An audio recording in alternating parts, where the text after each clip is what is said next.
जय श्री गणेश। आइए सुनते हैं चौथ माता की कथा। एक सेठ सेठानी थे। उनके एक बेटा और बहू थे। बहू सबको भोजन करा के फिर स्वयं भोजन करती थी। एक पड़ोसन ऐसी भी थी जो रोज पूछती थी कि बहू आज क्या बनाया खाया है। बहू कहती ठंडो बासी। एक दिन उसके पति ने ऐसा सुनकर विचार किया कि आज तो पकवान बनाए जाएं, फिर देखें मेरी पत्नी क्या कहती है। उसने तरह तरह के पकवान बनवाए और घर के सभी लोगों ने एक साथ बैठकर भोजन किया। आज भी पड़ोसन ने पूछा तो बहू ने कहा ठंडो बासी। सेठ के लड़के ने सोचा हो न हो कोई बात जरूर है जिससे कि मेरी पत्नी ऐसा कहती है। उसने पत्नी से पूछा तुम हर रोज ठंडो बासी खाया ऐसा क्यों कहती हो, जबकि सबने एक साथ बैठकर कई तरह के पकवान खाए। उसकी पत्नी बोली हम जो खा रहे हैं वह बाप बूढ़ों की कमाई है। जिस दिन आप कमा कर लाओगे उस दिन मैं समझूंगी कि ताजा भोजन कर रहे हैं। अब एक दिन लड़के ने माँ से कहा मैं एक बड़े शहर में कमाई करने जा रहा हूँ। माँ बोली बेटा अपने पास इतना धन है कि खाया नहीं खुटेगा। माँ के मना करने पर भी बेटे ने स्वयं कमाने का दृढ़ निश्चय कर लिया और जाते समय पत्नी से कहा कि मैं जब तक कमाकर बहुत सा धन लेकर ना आऊं तुम चूल्हे की आग मत बुझने देना। एक दिन चूल्हे की आग बुझ गई तो वह मन ही मन घबराने लगी, कहीं मेरे पति पर संकट तो नहीं आन पड़ा, जल्दी से पड़ोस में से आग लाकर चूल्हे में रख दूं। ऐसा विचार करके पड़ोस में गई। वहां पड़ोसन चौथ माता का व्रत पूजन कर रही थी। पड़ोसन ने कहा थोड़ी देर में आकर ले जाना। बहू ने पड़ोसन से पूछा आप यह व्रत क्यों करती हो, इससे क्या मिलता है। पड़ोसन ने कहा चौथ माता के इस व्रत को करने से अन्न लक्ष्मी मिलते हैं और अपनी मनोकामना पूरी होती है। अब बहू भी चौथ माता का व्रत करने लगी। दीवार पर चौथ माता बनाई। उस दिन घी गुड़ का चूरमा बनाकर रात्रि को चंद्रमा को अर्घ देकर भोजन करती। ऐसा करते करते बहुत दिन बीत गए। चौथ माता ने उस बहू के पति को सपना दिया कि साहूकार के बेटे तू जागे कि सोए, तेरी पत्नी बहुत याद कर रही है। घर जाकर उसकी चिंता मिटा। तू दुकान खोलकर कंकु केशर का पगलिया बना के बैठ जाना। आज तेरा हिसाब किताब चुकता हो जाएगा। अब तो चौथ माता ने जैसा कहा था वैसा ही हुआ। उसने घर जाने की तैयारी की और गाड़ी भर के धन दौलत लेकर चल दिया। रास्ते में एक बड़ा सा काला नाग फन फनाए बैठा था और कहने लगा आज तो मैं तुझे डसूंगा, छोड़ूंगा नहीं। आज तेरी आयु पूरी हो गई है। सेठ के लड़के ने कहा आज चौथ माता ने मुझे सपना दिया तो मैं अपनी पत्नी से मिलने घर जा रहा हूँ। वहाँ मेरी पत्नी बहुत चिंता कर रही है। मैं उससे मिलकर जरूर आऊँगा, तब तुम मुझे डस लेना। नाग ने कहा तुम शपथ पूर्वक कहकर जाओ तो मैं तुम्हें जाने दूंगा, परंतु लौट कर नहीं आए तो तुम्हारे घर आकर मैं तुम्हें डस लूंगा। इस प्रकार सर्प को वचन देकर वह अपने घर पहुंचा। वहां सभी ने हंसी खुशी से मिला और भोजन कर के उदास होकर बैठ गया। उसकी पत्नी ने उदास होने का कारण भी पूछा तो पति ने काले नाग वाली सारी बात उसे बता दी और कहा यदि मैं उसके पास नहीं जाऊंगा तो वह घर आकर ही मुझे डस लेगा। पत्नी बहुत चालाक थी। उसने कहा कि आप घबराओ नहीं, लेट जाओ, मैं एक उपाय करती हूँ। पत्नी ने कमरे की 7 सीढ़ियों को धोया। पहली पैड़ी पर उसने रेत बिछाई, इसके बाद और दूसरी पर उसने इत्र लगाया, तीसरी पर गुलाल रखा और चौथी पर कंकु केशर, 5वीं पर लड्डू पेड़ा, 6ठी पर गाड़ी कलोजा गद्दे रखे और 7वीं पीढ़ी पर दूध का कटोरा भरकर रख दिया। इस प्रकार वह 7 पीढ़ियां यानी कि सीढ़ियां सजाकर बैठ गई। इन पौड़ियों पर इतना सामान रखा था कि कोई भी उस पर आराम कर सकता था। आधी रात होते ही नाग आकर सीढ़ियां चढ़ने लगा। पहली सीढ़ी पर रेत में लौट गया और कहने लगा कि सेठ की बहू ने आराम तो बहुत दिया, परंतु वचनों से बंध कर आया हूँ सो डसूंगा अवश्य ही। इसी प्रकार 7 सीढ़ियों पर नाग आराम करता हुआ और कहता हुआ कि डसूंगा जरूर कमरे में जाने ही वाला था कि चौथ माता ने विचार किया कि मैं इसे नहीं बचाऊंगी तो संसार में धर्म कर्म और व्रत पूजन को कौन मानेगा। अब तो गणेश जी, चंद्रमा जी और चौथ माता ने उसे बचाने का निर्णय लिया। चंद्रमा जी ने उजाला किया, चौथ माता ढाल बनी और गणेश जी ने तलवार लेकर नाग को मार दिया और ढाल से ढक दिया। अब बहू भी थकी हारी सो गई। दिन उगा तो लोग बेटे से मिलने आए, परंतु बेटा बहू तो उठे ही नहीं थे। बहुत देर हो गई तो माँ उन्हें उठाने गई। माँ ने सातों सीढ़ियों पर जो कुछ देखा तो वह बहुत घबराई और बेटा बहू को आवाज लगाई। बेटा बहू उठे तो देखा कि एक ढाल तलवार पर पड़ी है, एक ढाल तलवार सीढ़ी पर पड़ी है। अब ढाल उठाई तो वहीं काला नाग मरा हुआ पड़ा है। बेटा बहू ने सोचा कि आज तो धर्म कर्म ही आड़े आए हैं, जो भगवान गणेश जी और चौथ माता ने अपनी रक्षा की है। हे चौथ माता, आपने जैसे सेठ के बेटे बहू की रक्षा की, वैसी ही सबकी रक्षा कीजिए। बोलिए चौथ माता की जय। कर इस कथा को जय श्री गणेश। आप सभी भी जयकारा लगाइए, जय श्री गणेश। पार्वती माता जी कहती हैं कि हे गणपति जी, कार्तिक कृष्ण चतुर्थी को किस नाम के गणेश जी की आराधना किस तरह करनी चाहिए। पार्वती जी की यह बात सुनकर गणेश जी ने कहा कि कार्तिक कृष्ण चतुर्थी का नाम संकटा है। पिंग नाम के गणेश जी की उस रोज पूजा करनी चाहिए। पूजन पहले कही हुई विधि से करना चाहिए। भोजन एक बार करना चाहिए। व्रत तथा पूजन के पश्चात ब्राह्मण को भोजन कराकर खुद चुप रहकर भोजन करना चाहिए। इस व्रत का फल मैं बता रहा हूँ, ध्यान पूर्वक सुनिए। कार्तिक कृष्ण चतुर्थी संकटा को घी और उड़द मिलाकर हवन करना चाहिए।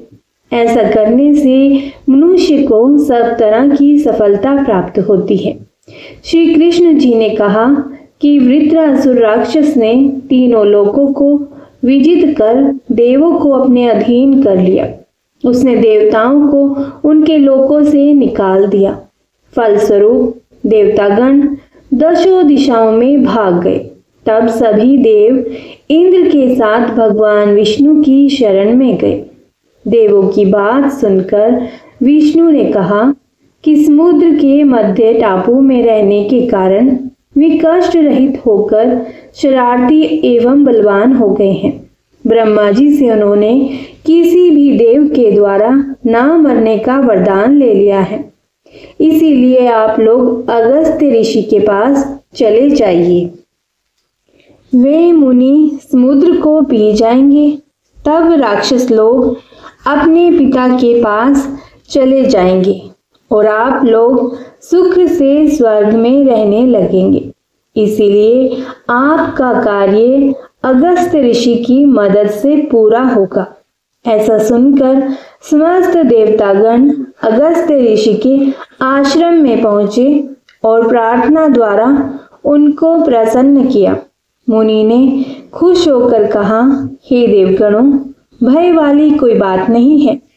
आप लोगों की मनचाही इच्छा अवश्य ही पूरी होगी।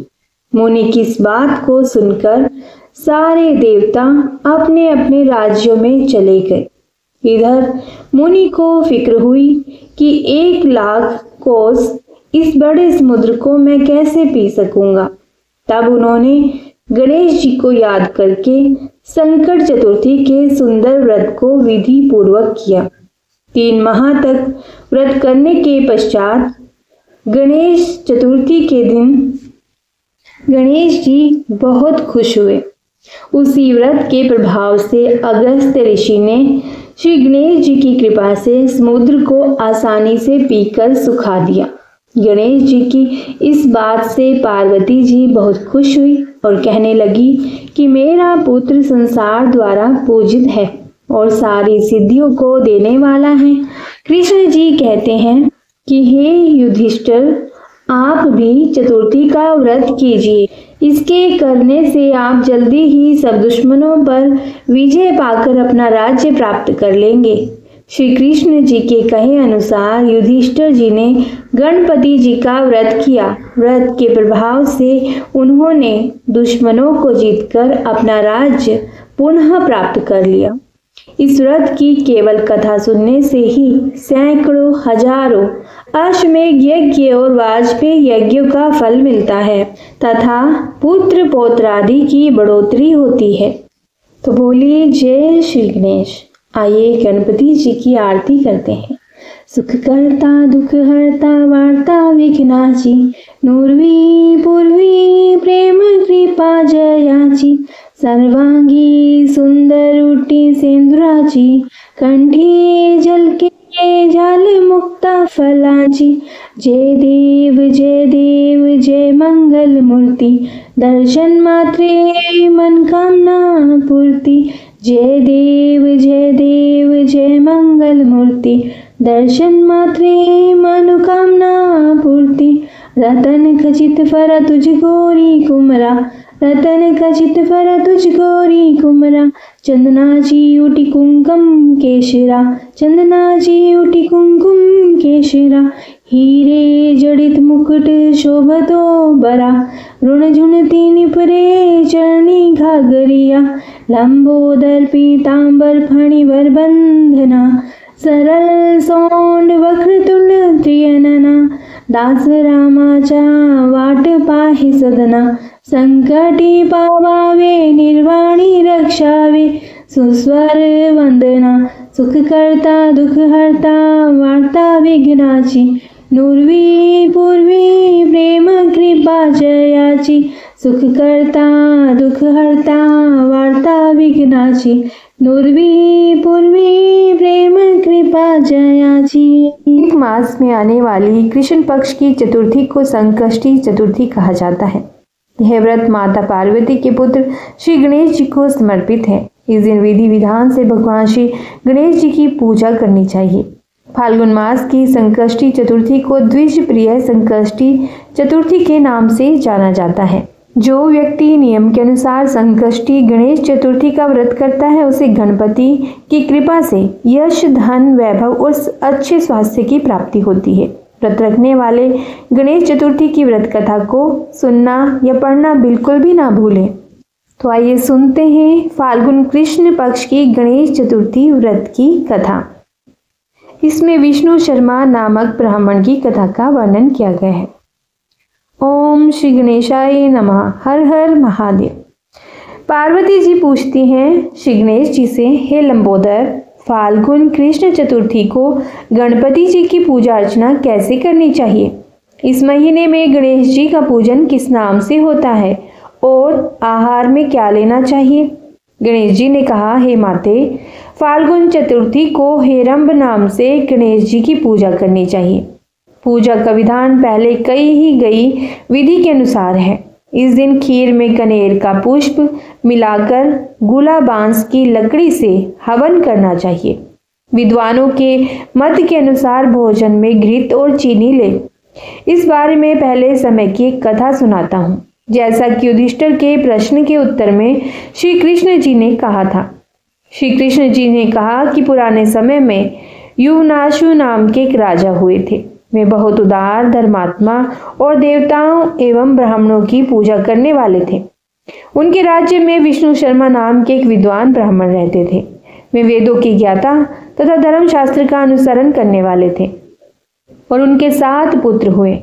वे सब धनी थे, लेकिन आपसी वैमनस्यता की वजह से वे सब अलग रहने लगे। उनके पिता हर एक पुत्र के घर कर्मशः एक एक दिन भोजन करते थे। धीरे धीरे वह वृद्ध होकर दुर्बल हो गए। वे अपनी पुत्र वधुओं द्वारा अपमानित होकर रोते रहते थे। एक बार विष्णु शर्मा गणेश चतुर्थी का व्रत रखकर अपनी बड़ी पुत्र वधु के घर पहुंचे। उन्होंने कहा, हे बहुरानी, आज मैंने गणेश जी का व्रत किया है, तुम पूजन का सामान इकट्ठा कर दो। गणेश जी खुश होकर बहुत धन देंगे। यह सुनकर बहू कठोर वाणी में बोली, हे ससुर जी, मुझे घर के कार्यों से ही अवकाश नहीं मिलता। मेरे पास फिजूल के कामों में पड़ने का समय नहीं है। आप सदैव ही कुछ न कुछ कार्य बताते रहते हो। आज गणेश जी का व्रत करने को कह दिया। मैं गणेश व्रत को नहीं जानती, ना ही तुम्हारे गणेश जी को। आप यहाँ से चले जाइए। बहू की डांट फटकार सुनकर वह 6 बहुओं के घर कर्मशः गया, यानी कि 6 की 6 बहुओं के घर वह गया, परंतु सभी ने डांट फटकार कर उसे भगा दिया। सभी जगह से अनादर पाकर वह दुर्बल शरीर ब्राह्मण बहुत ही दुखी हुआ। अंत में वह छोटी बहू के घर जा बैठा। छोटी बहू बहुत निर्धन थी। वह सकुचाता हुआ बोला कि अरे बहू रानी, अब मैं कहाँ जाऊं? सब बहुओं ने मुझे झिड़क दिया।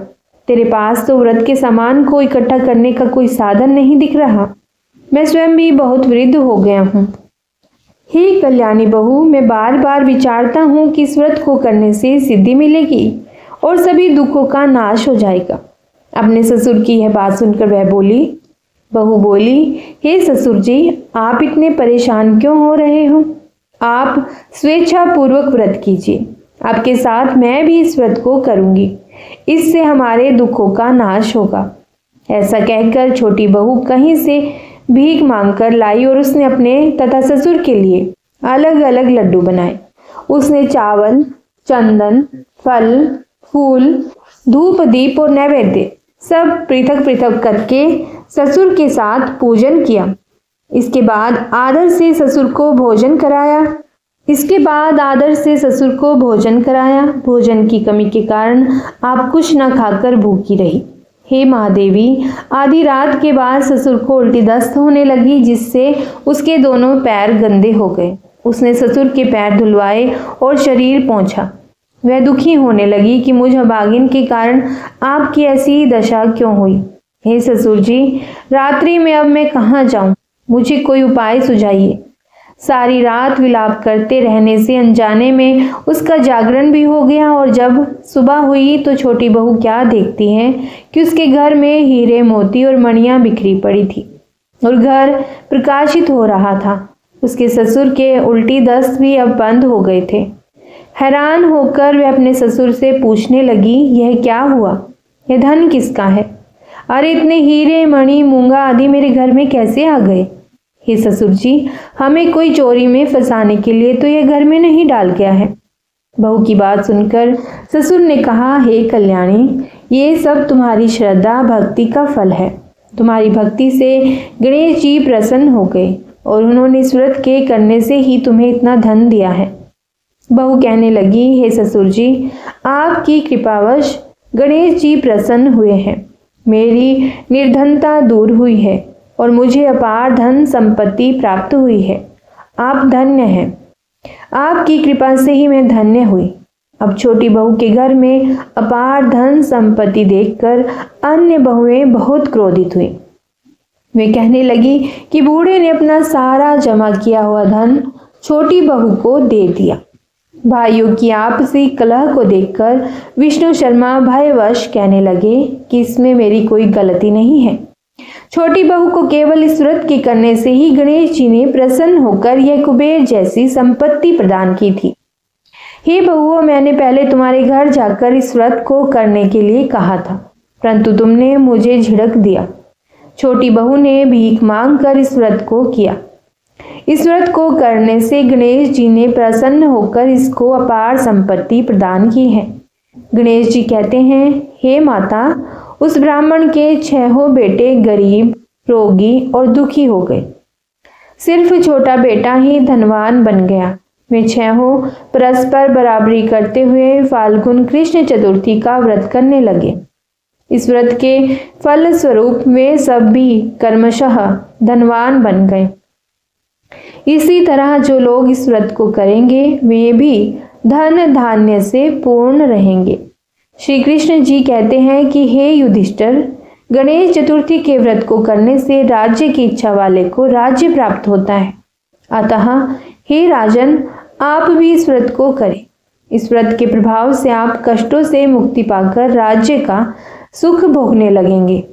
कृष्ण जी से यह कथा सुनकर युधिष्ठिर अति प्रसन्न हुए और इस व्रत को करके गणेश जी की अनुकंपा से संपूर्ण राज्य के शासक हुए। जय श्री गणेश। श्री गणेश जी की कृपा हम सभी पर बनी रहे। सभी भक्तों पर वे अपनी दया दृष्टि बनाए रखें।